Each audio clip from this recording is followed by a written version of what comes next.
রুকমান তারপর এখানে আনেন আলী আকবর যুব নেতা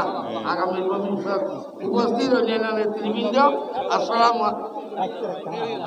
সাদ্দাত ভাই, সুর দিন মোহাম্মদ, আরো অনেকে নাজমুল,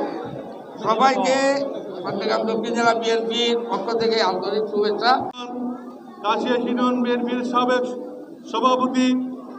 দক্ষিণ জেলা জাসাসের বিপ্লবী সাবেক সভাপতি জননেতা জনাব শামসুল আনোয়ার ভাই, প্রধান অতিথি হিসেবে উপস্থিত আছেন আমাদের আপনাদের সকলের প্রিয় নেতা সুস্থতা করে আমাদের দেশের নেতৃত্বে আসার সুযোগ করে দাও। আমাদের দেশে এসে বিএনপিকে আগামীতে গণতান্ত্রিক পন্থায় তত্ত্বাবধায়ক সরকারের মাধ্যমে নির্বাচন। জেলা বিএনপির বিপ্লবী আহ্বায়ক জননেতা জনাব আলহাজ ইদ্রিস মিয়া আমাদের মাঝে উপস্থিত। নেতৃবৃন্দ আসলে বক্তব্য কথা বলার সুযোগ পাবেন না, আপনারা অনেক কষ্ট করে আপনারা আমাদের কথা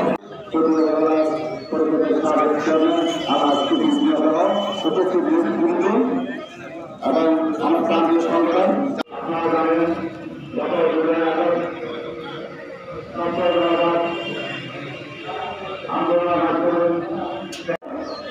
কাশিয়া ইউনিয়ন বিএনপি কর্তৃক আয়োজিত আজকের ইফতারুর রহমানের সভাপতি হিসেবে উপস্থিত আছেন বাংলাদেশ জাতীয় দল চট্টগ্রাম দক্ষিণ জেলার নেতা, এই ইউনিয়নের কৃতি সন্তান সাবেক জাতীয় জেলার আমাদের এবং খালেদা জিয়া গৌরমুখী বিএনপি ভারপ্রাপ্ত চেয়ারম্যান জনাব তার প্রস্তাব বাস্তবায়নের লক্ষ্যে পবিত্র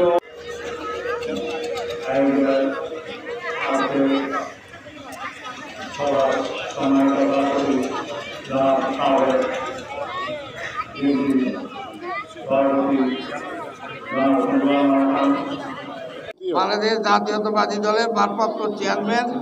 জনাব তারেক রহমানের নির্দেশনা মোতাবেক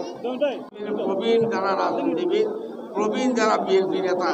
সবাই সর্বাত্মক সহযোগিতায় আজকের এই অনুষ্ঠান, আজকের এই দোয়া ও ইফতার মাহফিল অনুষ্ঠিত হয়েছে। দক্ষিণ জেলা বিএনপির পক্ষ থেকে কাশিয়া ইউনিয়নের পক্ষ থেকে আজকে যে ইফতার মাহফিল দোয়া মাহফিলের আয়োজন করা হয়েছে, বাস্তবায়নের লক্ষ্যে